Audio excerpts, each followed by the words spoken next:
Saudara, pasca ditemukannya badan KMP Tunu Pratama Jaya di dasar Laut Selat Bali, Basarnas tengah menyusun strategi melakukan pengangkatan kapal. Proses pengangkatan badan kapal di kedalaman 49 meter membutuhkan perhitungan matang, mengingat resiko teknis dan kondisi arus yang kuat di Selat Bali. KMP Tunu Pratama Jaya ditemukan dalam kondisi terbalik di kedalaman 49 meter dan berada sejauh 6,9 km dari titik tenggelamnya kapal.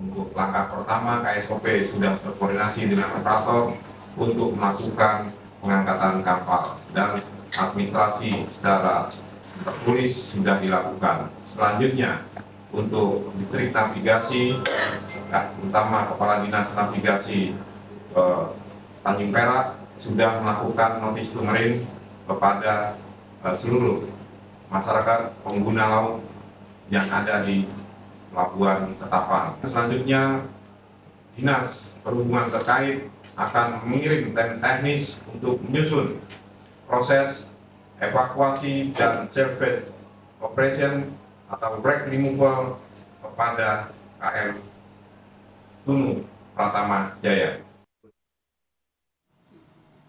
Sejumlah keluarga penumpang KMP Tunu Pratama Jaya berharap anggota keluarganya dapat ditemukan.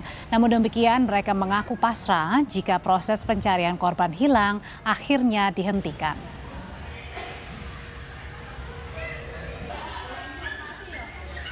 Mewakili keluarga semua sih sudah pasrah. Jadi kemungkinan, ya bukan kemungkinan, besar harapannya untuk bisa ditemukan jenazahnya. Dalam bentuk apapun, yang penting keluarga itu bisa tenang kayaknya.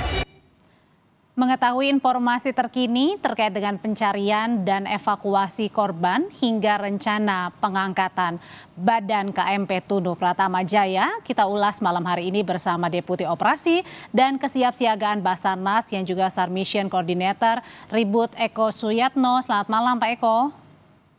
Selamat malam Mbak. Pak Eko, gimana? Ya, titik koordinat kan dan juga lokasi ini sudah ditemukan. Kapan rencana pastinya untuk pengangkatan badan kapal? Baik Mbak, terima kasih atas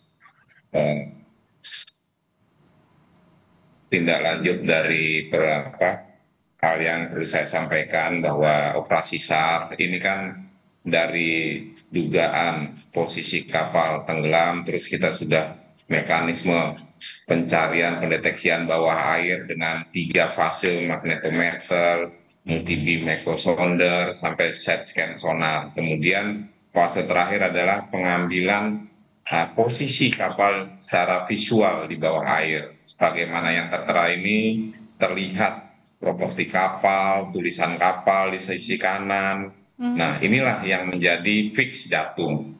Dari fix datum ini, kami selanjutnya meyakinkan bahwa disinilah posisi fix datum, sehingga menindaklanjuti kami akan berkoordinasi dengan kementerian lembaga terkait, karena dari fase pencarian dan pertolongan ada lagi tahapan fase pengangkatan kapal, di mana sesuai Undang-Undang Pelayaran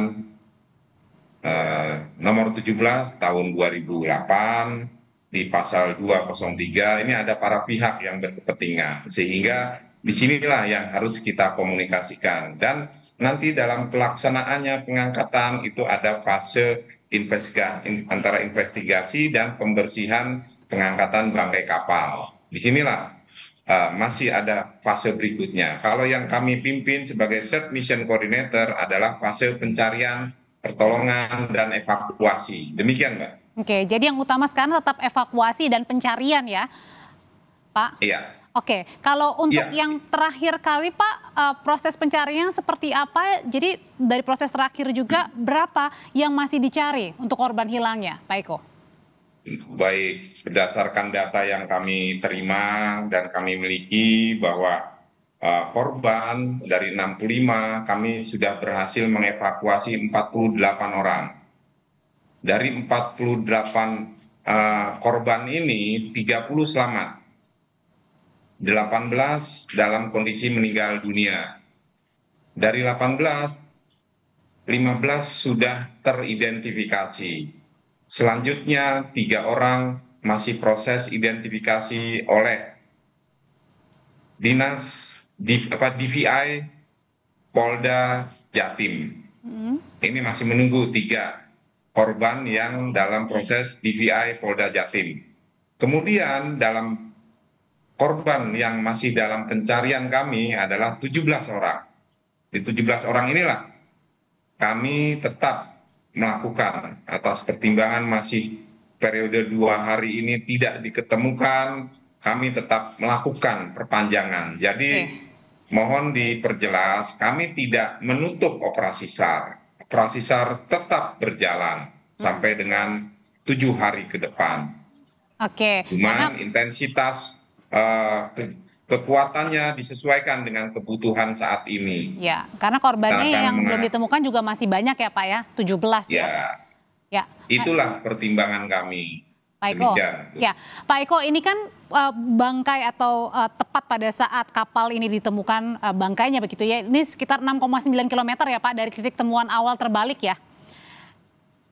Jadi posisinya 3,9 km atau 2,2 nautical mile lah kurang lebih. Dari posisi terakhir ais kapal ya. Jadi kapal berjalan itu ada tandanya kayak GPS-nya. Nah, kemudian saat GPS itu mati, disitulah kita menangkap posisi tersebut. Pernah saya sampaikan kok gambaran ais-nya berjalan, sehingga disitulah sebagai posisi lokasi kecelakaan kapal. Kalau bahasa SAR-nya last known position. Oke, Pak Eko, pada saat ditemukan tersebut ya beberapa 2,9 atau 3,9 ya tadi kurang lebih ya dari pertama kali titik GPS-nya hilang. Nah, pada saat kemarin pencarian memang sebenarnya dalam kondisi di Selat Bali sendiri, di tempat TKP-nya sendiri seperti apa sih Pak? Cuacanya, gelombangnya, arusnya? Baik, rata-rata arus bergerak dari utara ke selatan, cuaca nih.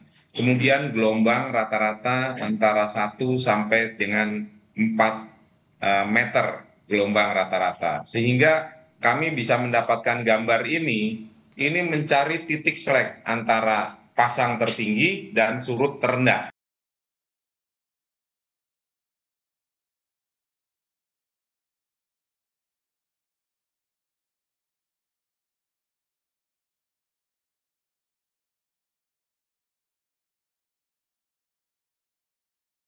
Bisa mengidentifikasi gambaran bawah air.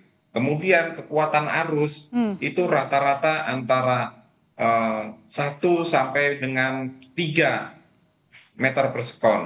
Itu di permukaan dan di bawah permukaan, Mbak.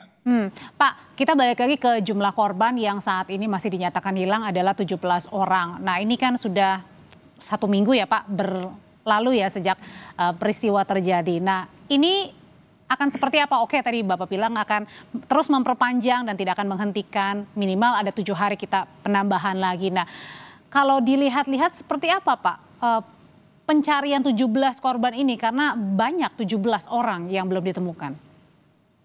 Baik, jadi dengan biasanya kemarin sebelum kami memperpanjang karena masih ada diketemukan 3 korban, tetap kami perpanjang. Ini 2 hari ini korban yang diketemukan nelayan ataupun terapung ini sudah kosong, tidak ada. Kami akan tetap memantau. Kemudian kami juga berkoordinasi dengan data yang kami miliki, baik di bawah permukaan, gambaran yang ada, sehingga apabila gambaran bawah air terhadap bangkai kapal di bawah ini bisa menunjukkan adanya korban yang terperangkap di bangunan kapal bawah air ini tentunya saran masukan kami untuk aspek investigasi dan aspek pengangkatan bangkai kapal yang dilakukan oleh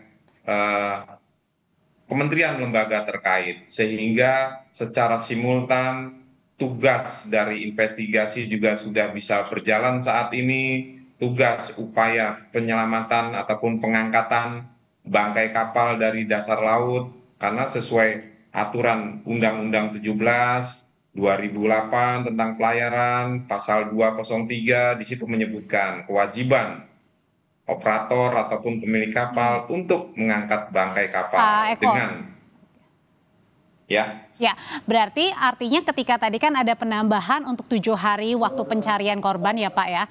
Nah, apakah juga ada kemungkinan di pencarian korban kan tadi dibilang bahwa mungkin yang mengapung sudah tidak terlihat lagi. Mungkin saja salah satunya berada di dalam bangkai ya kapal ya, atau di dalam kapal lah.